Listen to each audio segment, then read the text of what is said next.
something went on here, something went on there.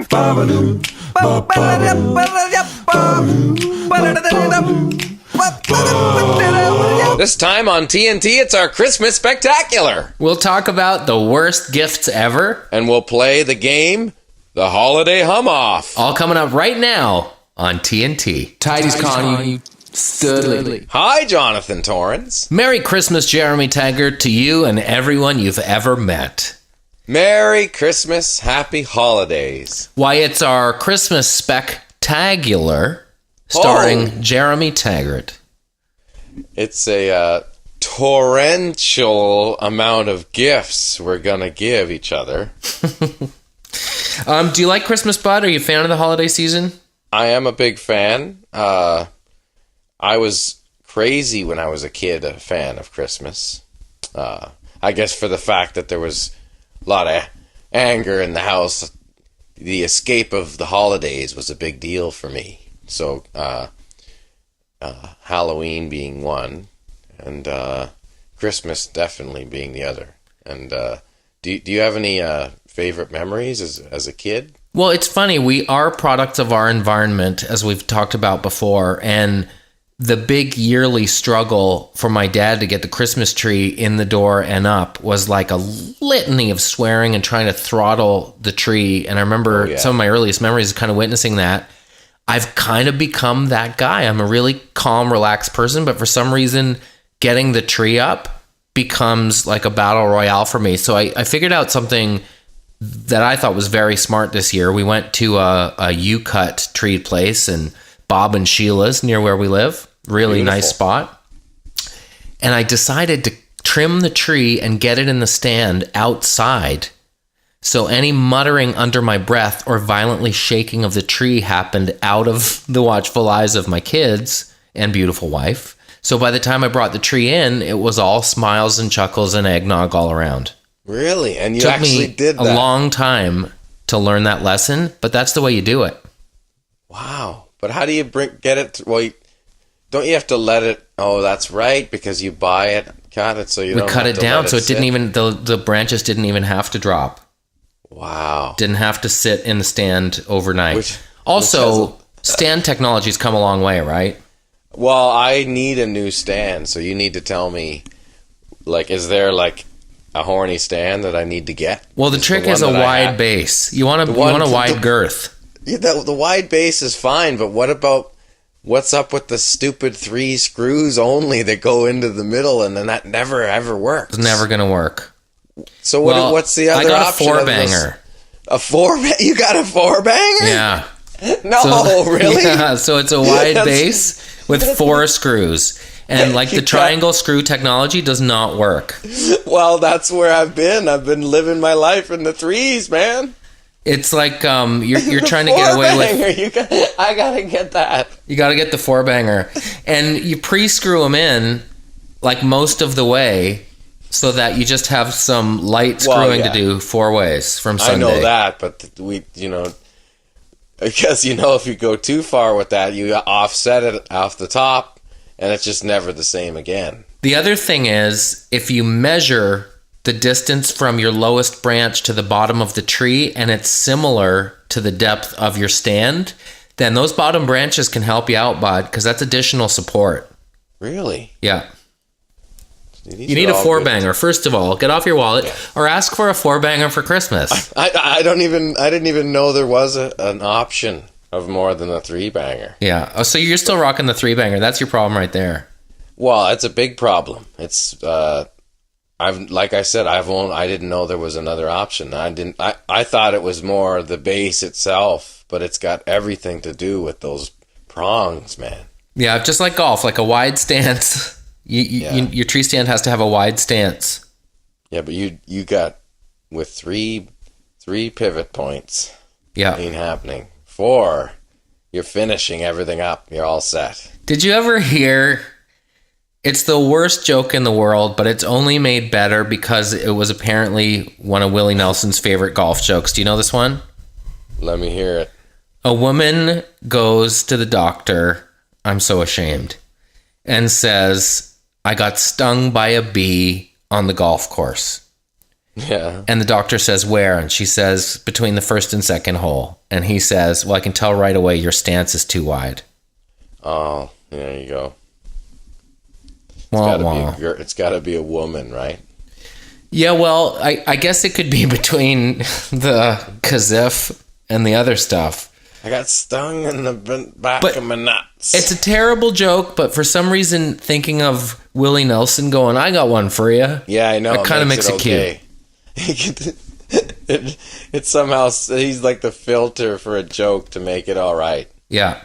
He told it, so... In fact, anytime I say something that doesn't go over well from now on, I'm going to say, I have to be honest, I stole that from Willie Nelson. And then people will be like, aw. I read that in John Coltrane's biography. I'm sorry. Sorry, it was just something Gandhi used to say. Yes. That's what you do. Pick a saint. Figured if it's good enough for his party. Yeah. So I asked folks on Twitter this week, and I had no idea how much it would snowball. I shared that the worst present I've ever gotten in history was a bag, this was from a family member, containing tiny hotel soaps from all the hotels she'd visited in the previous year. That is like terrible. The worst. It is. And it's all places that you'd never been? Right. It was like a walk down memory lane for memories that I myself had never had. Like, look, this one's from Stockholm. Oh. Yeah, I'd love to go there sometime. Here's one from Berlin. Ich bin ein, Jonathan. Yeah. Gute Nacht. Like you find it on the pillow. But as I was saying yesterday, we hopped on Mako and Cause to tee up our guest hosting the 29th and 30th. As I was saying there, the most confounding thing about it was the reaction of the gift giver who couldn't understand why I was underwhelmed. Like almost in the same way that you were by the first and second hole joke. So I said, what's your worst gift ever? And I had no idea the responses that were going to come our way. Do you want to hear a few?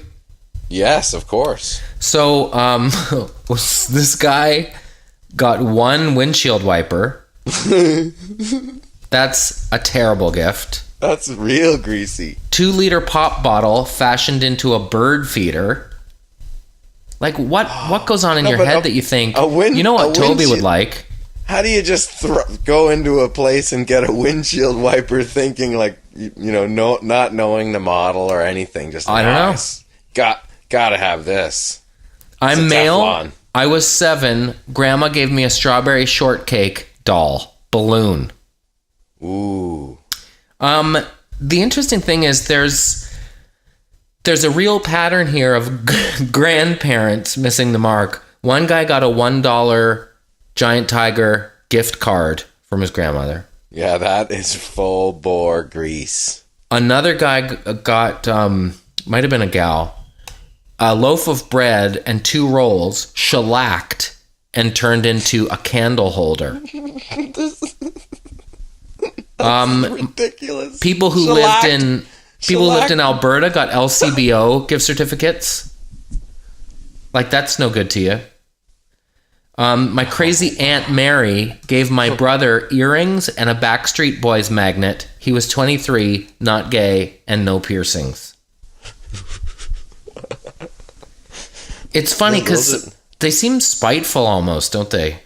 Yes. No, when you get a gift and you feel like, is this like, do you not like me? Is that what that is? Or yeah. Like that, those kind of gifts hurt. It also question the friendship. Well, yeah, it makes you call everything into question. Like, yeah. So what part of you thought I would like this, or is that how you perceive me? It's really kind of a weird thing, isn't it? A weight loss book and a dollar store MC Hammer pants that were salmon orange. Whoa. A pot of gold chocolates with the middle milk chocolate one missing. No way. I think this one's my favorite. At age 9, my grandma gave me an assortment of meat seasonings. Holy moly. Yeah, when you're getting like, I don't know, unless they've farmed it themselves, and I don't know, when you're starting to get, sadly, I don't know, like OXO cubes or something. Just the absolute thing that sits in your OXO cubes. The ones that sit in the cupboard for like 16 years without even being opened once. Well, this is the question. I can see the argument for why gift cards are kind of impersonal and could be interpreted as lazy, or you didn't really put a lot of thought into it. But the truth is, isn't it kind of the way to go in some ways? Here's some money to go buy something that you'd really like. Yeah, I don't know. I understand when it's difficult and you don't know what to get a person, but to think that just like when it actually looks like you did not think whatsoever, or you could care less. I know, it's kind of bad when it's evident in the gift that that person just did not give a fuck that day when they were looking for a gift. That just kind of says, well, you know what? Wait till I see what I don't get you from now on then.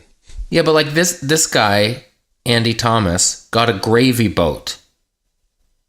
Like, is that it's almost like when someone says, I got one for you.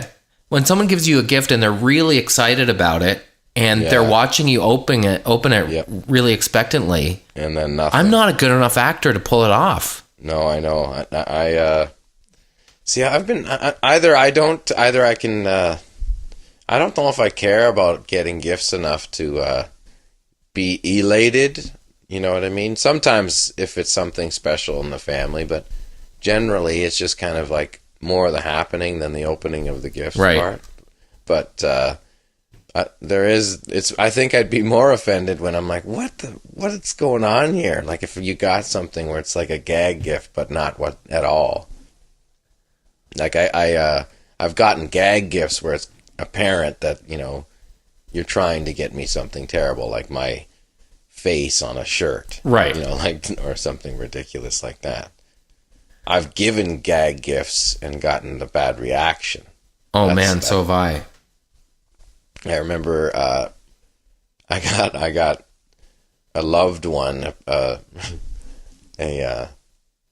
T-shirt, like on a 70s style with like a unicorn on the front and their name on the back. And they didn't like it? Well, I gave it to them and they said, the reaction was the best, was like, what? Unicorns don't exist, so I don't exist? Oh my gosh. So who was that? Like your brother? It's just like a loved one where I was like, you took this the wrong way. It's just a joke. But when, you know, somebody can think anything they want and then it happens, and it's just, it is what it is. But that can happen too, right? I ran into a really weird thing with a family member a couple of years ago. I found this little statue holding a tray, kind of a jazzy looking cat from the 40s, say New Orleans, red jacket, white pants, kind of boater hat, holding out a tray. He happened to be African American. And when the person opened the gift, they were like, oh my God, this is racist paraphernalia. I was like, what? That, honest to God, hadn't even crossed my mind. Yeah. And it was really uncomfortable. And also, again, made me call into question, like, so you think I'm racist? Yeah. Sometimes you hit sour notes, man. Oh, yeah, no, I know. It's a tough, you know, that's why it's like, it just, if someone thinks that, then I guess that has to somehow now be the part of the situation. And when your private life falls into the court of public opinion, that's what happens there, Jonathan. I had a friend who, she and a friend of hers, they both had young daughters, and every year they exchanged Christmas ornaments. So the idea was when their daughters got to be like 20 and moved out on their own, they'd have 20 years worth of Christmas ornaments to put on their tree in their first apartment. Kind of a nice idea. Yeah. So one year, couple years ago, they had dinner every year at Christmas and exchanged the ornaments and whatever. I think they had a $20 limit on the ornaments. Nice. So my friend goes first and opens the gift that her friend has given her, and it's an Armani suit.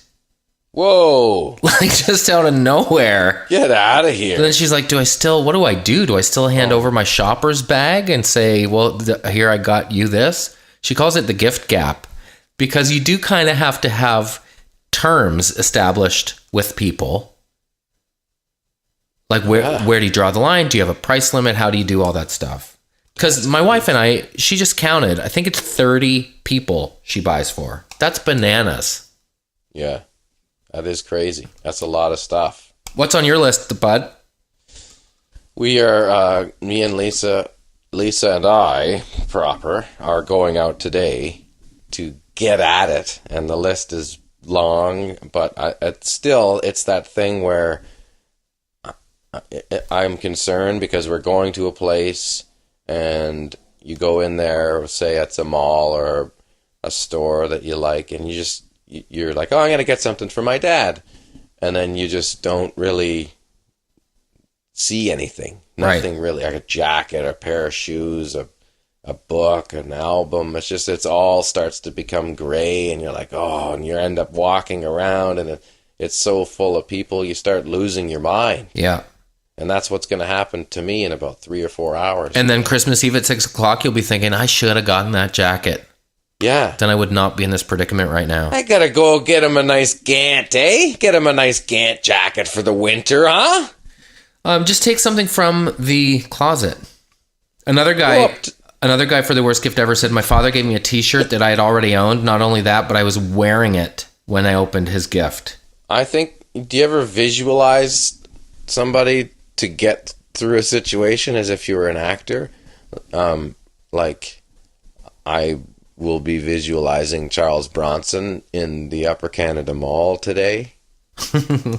Just to get through. Like you'll be channeling him? Yeah, like how I may or may not have to go and fill a pillowcase full of bars of soap to take somebody down. But what's on your list? Does Lisa know things that you want and you've asked for things, or you don't really exchange? Yeah, no, we do, absolutely. Where there's been hints, and I'd like to think that I've got the hints. Yeah. But, it's finding it and going to get it. And that won't happen today. That, of course, will probably happen on the 23rd or the 4th. Have you been dropping hints as well? Well, I mean, not really. I'm kind of terrible because I don't really say anything that I want. Right. Or I don't really want anything. Like, I don't need stuff. But, I mean, there's, like, I don't know, anything that I like is just, I just kind of, I'm surprised by getting, as opposed to, like, I want that stuff. So, right. I don't know, maybe there's always, like, maybe some drums or something, but I don't know. That's ridiculous in a sense from her. So I don't know, Jonathan. I must be terrible to get for because I don't even know what I want. Do you want to know what you want? Well, we decided about a month ago that instead of flying blind, we would go on a trip together, and that would kind of be our present and would be the gift of a little time together. Because as you know, when you have a young family, it's kind of busy. So we went to Nashville last weekend, as you know. Yeah. And 2 nights in a row at the Ryman Auditorium. Saw some Emmylou Harris. My buddy Jerry Rowe on the drums there. I did, yeah. And that just happened to be one of those things where it was amazing social online stuff, because you told me, hey, I'm going to see Emmylou tonight at the Ryman, and I saw on Instagram a picture of Jerry Rowe with Emmylou Harris, and who else was in the band? It was Crowell. What's his face?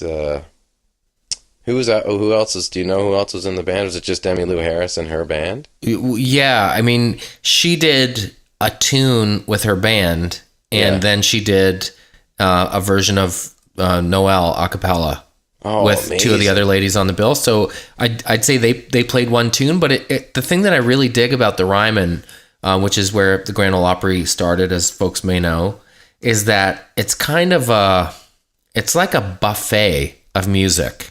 So there's a house band, but artists come in and they bring their own band if they're kind of a certain size name. Someone like Vince Gill will hop up and sit in with the band for a couple tunes and kind of fade away. And depending on where you're sitting in the Ryman, you can see what's going on back inside stage. And people are chatting and hanging out and visiting and having laughs. It's really informal. Yeah. It's an awesome place. Have you ever played there? I've never played there, but like I said, I saw it on Jerry Rowe's Instagram. I saw a picture of them all kind of getting ready at sound check or something, and it just happened to hear that you were there, and I know he had played with Emmylou in the past. And, the neat thing is, it's still an AM radio broadcast, and it's on. So amazing! It's on Sirius and all those things, but it's got to be the longest running radio show in the history of radio. And so there's a host who's one of the singers, but then there's also the a guy named Eddie who stands over to the side, and they throw to him every now and then. He's like, "You're listening to the Grand Ole Opry on 580 AM, and it's brought to you this hour by Dollar General. Dollar General, 8 days to Christmas, 8 ways to save." Now back over to Marty Robbins. Marty. Oh my God, it just kills it. Just kills it, just crushes it. 2 nights we were there, I didn't hear him stumble once. He's just amazing. We have a great game to play today. It's the holiday hum-off. Should we take a little break and we'll get into it? Sounds great, Jonathan. And it's going to be the happiest holiday game ever. You're listening to a very special Taggart and Torrens. May the peace and comfort of the holiday season be with you and yours, and all the best for a happy, healthy, and prosperous 2015. We'll be right back. Your mouth to God's ear. Come back, will you? So you had a 3-banger at one point. I did, yeah. For a tree stand. But when you actually got to the 4-banger, that moment, did the whole world open up like I think it's going to open up for me when I go next year? I didn't even know they existed. And I just had to replace my 3-banger, as you do, it seems like every year. I couldn't believe the advancements that they had made in terms of Christmas tree stands. I got it at Canadian Tire. By the way, speaking of Canadianity, this morning I'm at Canadian Tire in my Sorel boots, and they're blasting, "I need somebody, somebody like you." Is that about the most Canadian experience you can have? Were you stomping in time? Yeah, I just needed some Aeroplan points and a Hortons, and I would have been like such a parody of myself. Mickey Curry, I gotta get going. Yeah. Or is that Patrick Stewart on the drums there? I can't remember. Is that Reckless? I think that was Reckless, but I think he's touring right now, and the tour is called Reckless. Oh, really? Sometimes, if you're anything like me, I feel a Bryan Adams wave coming on, and it's almost like the couple of days before you get the flu. Like something's just not quite right. Yeah. And you can't put your finger on it. Yes. Yeah. Yeah, there's But something I'll find like I have that. Run to You in my head, and it's like, I feel a little off. Bryan Adams flu. Like when Bryan Adams music comes into my head, I usually go for some vitamin C right away. Excedrin. Just to make sure. Paying for something at Shoppers, and I'm humming, "Tell me, have you ever really, really, really ever loved a woman?" Oh no. I'm getting sick, hon. Are you okay, dear? You seem a little off. Well, it's the weirdest thing. I have heaven in my head. Got a little achy. My skin hurts. What's your what's your desert island Bryan Adams jam? No chance, man. No way. Come on. You have to take one. I would never, ever in a million years You'd rather be alone? Have a reason to hear anything. Really? Guy. You'd rather be alone and have cuts like a knife? I like the musicians he played with. Great. The songs are fine. He's like, I even met him once and he seemed all right. Just can't do it, bud. Sorry. You know what it is? The Bryan Adams Reckless Flu. The acronym is BARF. It smells some formulation that's just so evident. It's just heavy duty, and that's call me a hypocrisy candidate if you like, but whatever. Salad. I just can't do it. Somebody like you. Yeah. Bryan Adams' Reckless Flu. Barf. Oh. So there used to be a thing on Morningside called the Hum Line, and my dear friend Sheila Rogers, who's really, speaking of Canadianity, one of the nicest folks you'll ever encounter. Yes. She used to play the hum line, and the gist of it is you hum a song, and the other person has to guess what it is. So we thought we'd play a special holiday hum-off version of the hum line. Now, I chose parts of the song that weren't necessarily the title, because I think there are only so many Christmas carols, and I wanted to try to stump you. So I don't know if you did the same thing. I didn't. I made it real easy for you and the listeners. Okay. Listener. So who's going first? I'll go first just to be... just to break the seal. Evident, yes. You ready, bud? Yeah, we should. By the way, next year we should play Bryan Adams' Christmas songs only. No, I hate that song. Something about Christmas time. Something about Christmas time makes you wish it was Christmas. Yeah, I'm back. That song makes me want to sit down and think about something else. You know what? Like I'll meditate. That's the three-banger of Christmas tree stands. That's a three-banger with like a bamboo tree. All right, get at me. Okay, you ready, bud? Yeah. Here we go.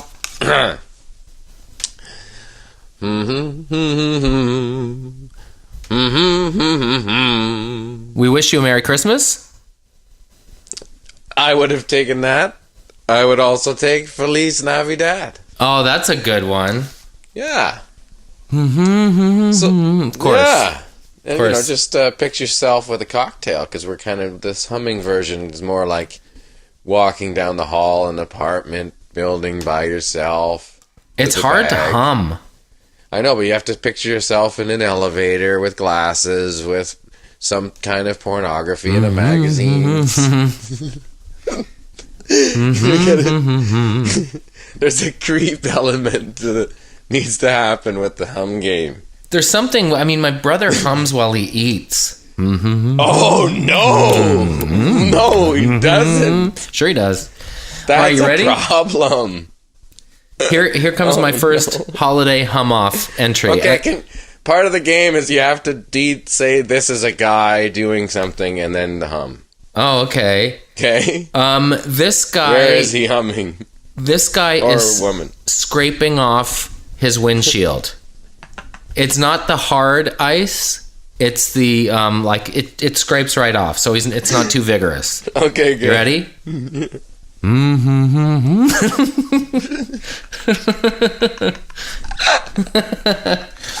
All right. You gotta visualize doing it.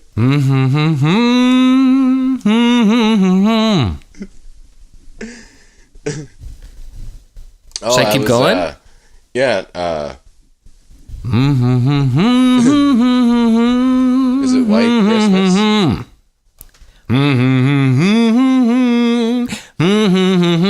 Is it the Christmas song? Yes. Yes. Yes, it is. Nat King Cole. Well done. Yes. All right, hit me with a hum. Okay. Dangerous statement. Yeah, this is a man. He's a single man. He's going into Target just because it's open. Yeah. All right. He's going cruising for birds. He's going to try to wheel at Target. We don't know what he wants, but Okay. he goes out at night. Okay, you ready? Yep. Okay.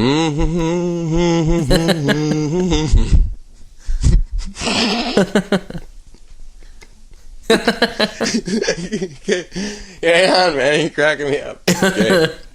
I'll give it to you again. He's waltzing in them doors. You ready? Yeah.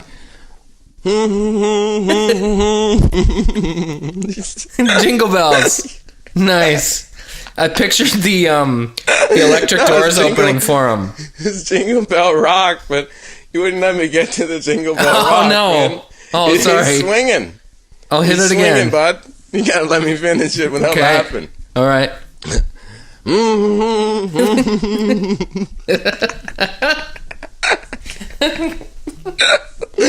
All right, forget it. All right, Jingle Bell Rock.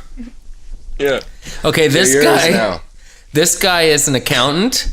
Okay. He's wearing a fedora and a big scarf and a trench coat. He approaches a crosswalk at the same time that a car arrives, and he waves it through. No need to stop for me because he's not in a hurry. Ready? In the spirit of the season. He waves it through. Yeah, waves it through. You go ahead. I appreciate you wanting to stop, but you go ahead. Here it comes. You're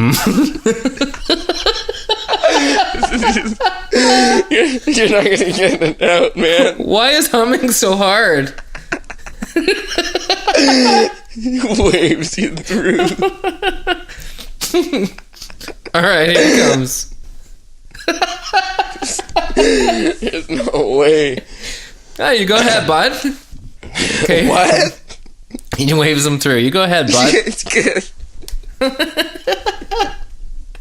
It's your day, bud. It's not mine. I'm good. No, I'm good. I'm not in a hurry. Got all my shopping done. I'm just out for a stroll. And it's the time of year. But you should know, this is the only time of year he'd wave someone through. Because it's not really who he is. All right, ready? Yep. Oh, nice.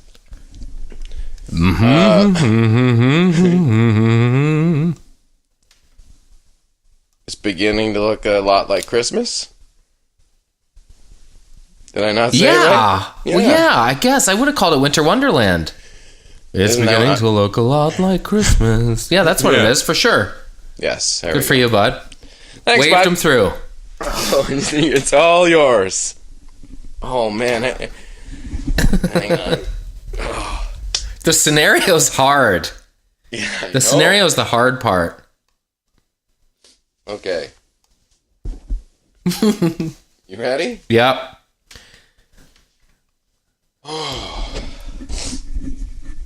Okay, this guy, he's working his 11th hour. Not a happy guy, Poor guy. but it's the holidays and he's trying. Sure. He's gonna be late. Yeah. He's gonna be late, so he's a little concerned, but he's trying to get it together here. Okay. Yep.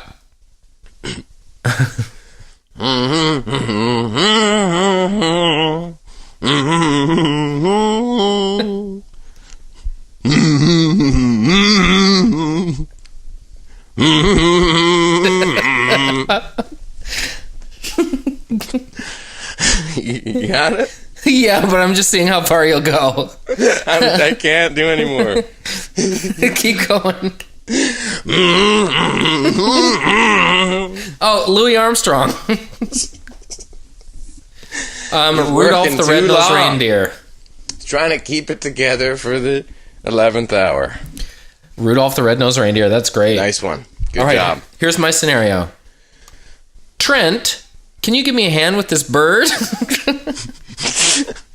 This is what Trent hums on the walk over to the stove to lift out the big heavy turkey and baste it.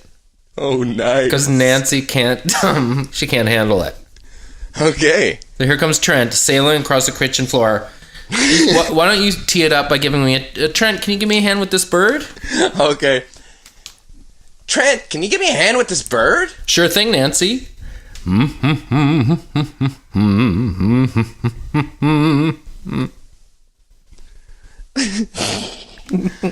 Jingle bells. No. Wasn't that Jingle Bells?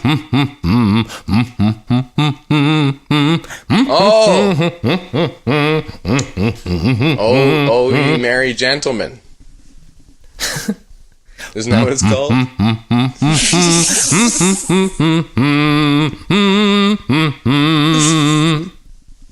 Good King Wenceslas. Oh, good King Wenceslas. Yeah.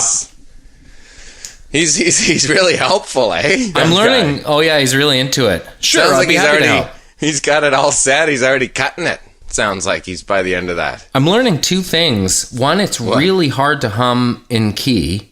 Yeah, it is. And 2, a lot of the Christmas tunes kind of sound the same, don't they? Yeah, they do. And even the difference between I think and la la la. and La all la the la's hits are easy. all the hits were written by the same people. Is that The true? really big ones. Okay, this guy here, he's working a ski lift, and he's happy because he's the girl that just rode on it gave him her number. Yeah, she did. So he's stoked. Yeah. His name is Larry. Yeah. You ready? Yeah.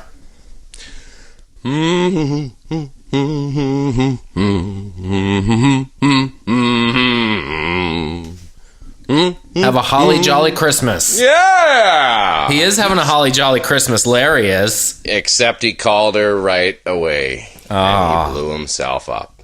Dude, you gotta wait. He texted her, actually, at the top of the hill. It's the hardest I've ever worked in my life was trying to play it cool with my wife. I had to Yeah. walk around the block 5 times before I'd ride her back, man. Because otherwise Yeah, it would have you come gotta- on too strong. Gotta keep it together, man. Okay, this woman is a senior citizen. She knows that her son and daughter-in-law are on the way, but they haven't made it yet, and it's snowing pretty heavily. So she's not fully worried, but she is kind of drifting by the living room window every 8 to 10 seconds to have a look out and see if they're here. Okay? Yeah, I love it.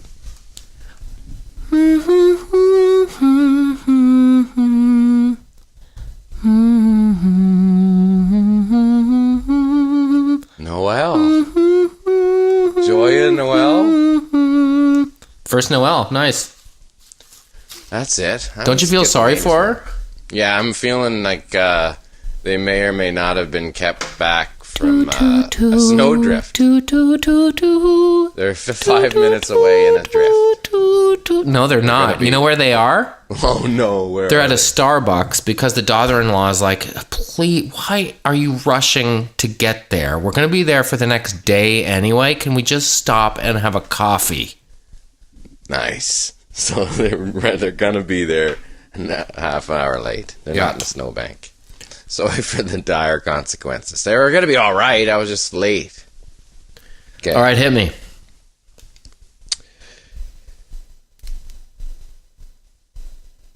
Okay, you ready? This is a young man who's trying to find himself.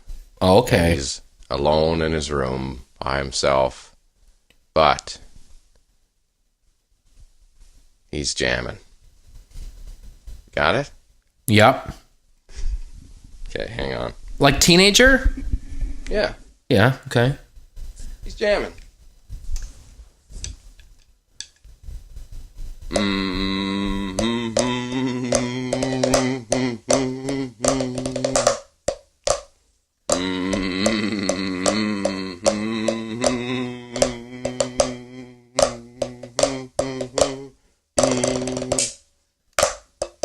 It's so nice. Got it? I got it. It's a little drummer boy. There you go. But I didn't want to interrupt because it was killing it. It sounded really nice. Wasn't really killing. I was just kind of holding the phone with hands and arms. It was a little bit sloppy, therefore I couldn't really wheel on the pad here. But you get the idea. No, I was into it. Good stuff. This is a priest after midnight mass that went really well. Taking off his robe and getting into his flannel jammies. Oh, Favorite time of the year. Ready? I like it. This is good.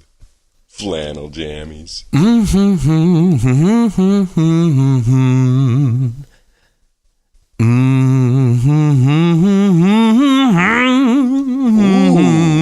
He's a little Randy.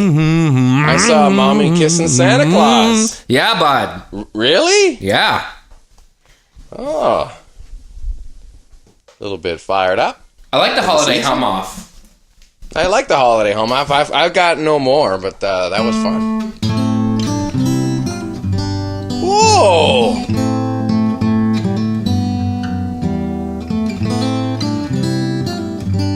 And it's the happiest holiday ever from Taggart and Torrens. It is. I really enjoyed the holiday hum off, bud. I learned a lot about Christmas and about my friend Jeremy Taggart. Yeah, and I also learned that you can wheel some strong, wide chords.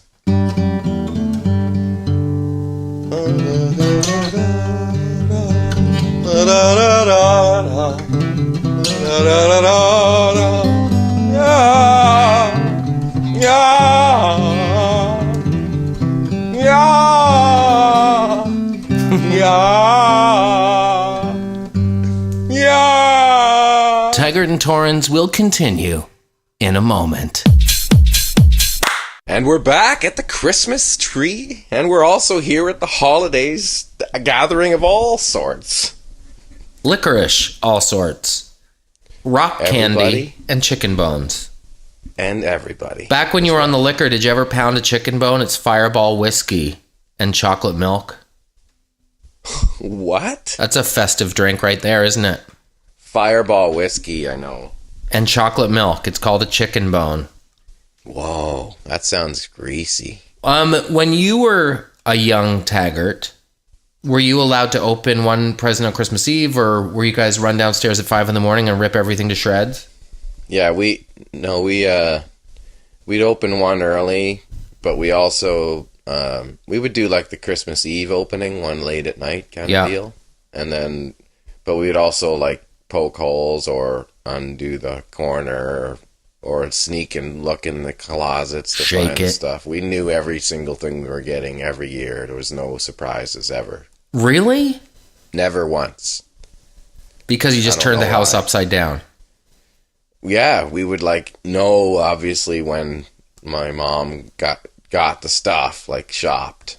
So we would like just pretend nothing's going on when you hear all the bags coming in the house, and then like just pretend nothing's going on till that moment. Then you fire into the closet. The thing in our house was we could open one present on Christmas Eve, but it had to be kind of a grandparent underwear pajamas kind of deal. And then we weren't allowed to open presents until our parents were up and awake. And in my mom's case, until she'd had a cup of coffee and put her lipstick on, which was torture. Wow. And then that is we went around the room one at a time, like, oh, this one's to Jonathan from Santa. And everyone had to watch everyone open one gift at a time. Ooh, I mean, the whole deal was probably over by 8:40. Yeah. But when you're 6, it feels like, come on. Oh yeah. And we had the odd gaff, like someone opens film before they open the camera that goes with it, like reverse order stuff. Oh. But it's nice.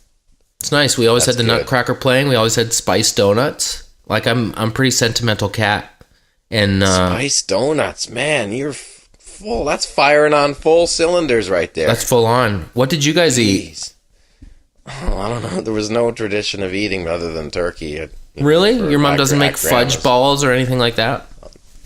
No, man. This is the Taggart household. We rolled on a different kind of deal. I don't like. I can count on my hand how many times we ate dinner together at the table. At know what I Christmas mean? time? Anytime. Like during dinner period. Growing up, it's like grab a plate and sit on the couch or wherever else. Was the grab and dash. And then just kind of like, I'm just free for all. I was reading, Free for all. actually, No traditional holiday food, that's for sure. I was reading Alan Doyle's biography from Great Big Sea. Nice dude. And I actually Yes. forgot the book in my hotel room in Nashville. But he's talking about when he grew up in Petty Harbor, Newfoundland, and they didn't have much, though, like all of us who didn't have a whole lot, it never occurred to you that that was the case. That was just kind of your existence, you know? Sure. And he was talking about how there were never really leftovers around, and he learned to eat really fast because if he ate slowly, his brother's fork would be hovering over his plate. And Anything, yeah. and so he said, still to this day, you know, if I'm in a fancy restaurant or something or with label people, I have to take a couple bites, and sing the verse of a song in my head, just so I can remember to slow down and not wolf it down. Because the truth is, they had to pound it or someone else would grab it.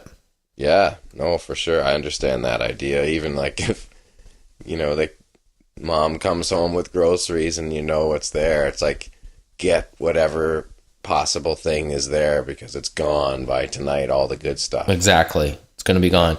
But his take on it was really neat. They almost loved when they ran out of oil because everybody moved into the kitchen and they turned the oven on and opened the door and everybody played tunes together and they were together. And like I said, I'm kind of sentimental, but that's a really sweet branding of something that, to a lot of folks would be a hardship. Yeah, no, for sure. Absolutely. The Christmas traditions I like. The New Year's Eve traditions I don't like as much. I like when things just kind of happen. I find there's so much pressure around New Year's Eve that there's no way it can live up to the hype. I always liked it when I had a gig because it was kind of my get out of social jail free card. I could be working on New Year's Eve. You must have worked a lot. Yeah, well, most, to be honest. But, and yeah, it's, I guess when you see the idea of it, like you get New Year's Eve is just getting drunk, basically. That's the idea, Yeah. So. But it happens really early for some folks and they're kind of out of commission by 7 p.m. Yeah. So it's just like a mess. And then you just remember how hard it is to get a cab. I remember that too. Yeah. That's the worst part, waiting for a cab. I would rather not drink than have to wait for a cab. Yeah. Just how it's like a free pass to get hammered. So like you're at a party talking to people that are just absolutely shit-faced. So it's cool for them, I guess, people that love to get banged up. It's good times. I kind of like the creepers though, where you don't really know what's happening and suddenly there's a bunch of folks and everybody's kind of on the same tip and nobody expected it and it came out of nowhere. And those are the fun nights, not the ones that people are booking hotel rooms for 4 months in advance. Yes. And at Le Chateau getting spandex dresses for. So what are you guys doing? If you're like in a situation where it's going to, the only way you can guarantee something being fun is if it's like a musically inclined evening when people that that you'll have good time. Like going to see B44. Yeah, because you're going to see at least a good product of hair product display. Well, that's that band. I remember those spiky haired little girls. Those orange dudes. Troll dolls. Those orange dudes from 407 and Steels. Yeah, and they weren't they like Chippendales dancers? Were they? I don't know. They were orange. Whatever happened to the Moffats? I don't know. Whatever happened to 99% of all bands? I guess it's true, isn't it? Yeah. Within 4 or 5 years. And then there's like a few that hang out, and then that's what we talk about. And wonder what happened to everybody else. It's funny, I was on the treadmill yesterday flipping around the TV, and I saw Trailer Park Boys was on. And nice. I stopped because it was the episode with Alex Lifeson. Oh, that's a classic. It is a classic, and it was so interesting to watch it with 10 years of life experience on. Yeah. And just consume it as a viewer. And man, Alex Lifeson was in on the ground level. We did 6 episodes in season 1, and I think he was in the 2nd episode of season 2. He got it right away. And if it wasn't for guys like him and guys like you who really championed the show early on, it never would have achieved the success it did, because it's not like the ratings were gangbusters. It was guys like you passing DVDs around to other guys on tour buses. Sports teams and rock bands are the ones that made that show a hit. It seemed to be that way for thank you for that, but I'm sure it had more to do with the idea of that. I think I was just part of that. Was the way it was at that time. Like I remember everybody doing that. I guess our only claim to it is having that fortitude to realize how big it was and bringing the 3 guys on and Clattenburg on the road with us I think that was there during the height. That was like season 3. So I remember that was kind of at the cusp of like the, I guess the Gretzky-ness when you hit it to the next level. But you could tell it was something that was, because people were just, I guess you can accept that kind of humor because it's so rural, you know what I mean? Well, John Doyle, who is one of Canada's premier television critics and writes for the Globe and Mail, wrote the most blistering diatribe about that show after he screened the first episode or two. Like, this is the worst piece of garbage I've ever seen. I don't get it. Why would someone pay money to make it? To his credit, a year later, he said, you know what, I was wrong. Wow. But we've come a long way in 13 years in that the mockumentary format is more accepted. Kind of shaky, handheld, lo-fi quality is more accepted because we live in a YouTube world. But at the time, when it sold to BBC America, people in the States didn't know if it was a documentary or a mockumentary. They just thought it was a documentary about these guys. Because that as a comedic voice wasn't really the thing. So again, if it wasn't for guys like you, I remember hearing the news that the 3 boys were going out on tour with Our Lady Peace. It was like, oh my God, we've arrived. So that was very gracious of you guys. I remember like actually going back to like just being around with those guys on tour. Like it was just when you went to a bar after a show, the band became like an afterthought in comparison to them. So crazy. Hilarious. I love that. That's the best. So crazy. Well, Trailer Park Boys season 10 is going to be on Netflix in January. That's the one that I directed a few episodes on and wrote with the guys. I think it's, or season 9 rather. I think it's really some of the best stuff we've done. And then Mr. D drops on CBC in January as well. So exciting times indeed. Yeah. And I think, when do you start getting to work on season 10? Probably in the spring, right? Yeah, well, I think the plan is to start shooting it May 20th, so early in January. Beautiful. But Bud, I want to tell you something. Of all the things I've been lucky enough to do in the past year, doing this podcast with you has been a real highlight. It's been really fun. Me too. I got to say likewise on that, and we actually pretty much are a year old at this point. And happy birthday, Bud. It's been a happy birthday of 23 fine episodes of TNT. I can't wait to see what episode 46 will hold. My New Year's resolution is to get this on iTunes. I know we can do it. Yes. We can get it on iTunes, and we're looking forward to the possibility of this podcast tour with Jay and Dan. How cool will that be? So that's out in the open, is it? Yeah. That will hopefully be happening in the fall. Crazy. So we're talking, and wheels are hopefully going to spin to that happening. The wheels are in motion, as they say on Degrassi. Oh, yes. Well, Bud, not forget old wheels, Dad. Have the merriest Christmas to you and yours. Hey, do you think Wheels Dad's going to come by for Christmas to see Wheels? I sure hope so. I doubt it. I sure hope so. Merry Christmas, Bud! Merry Christmas, Bud, and to all, a good night. I'm Jonathan Torrens. And I'm Jeremy Taggart. Talk to you next year, Bud. Talk to you next year, Bud. Cocktail, please.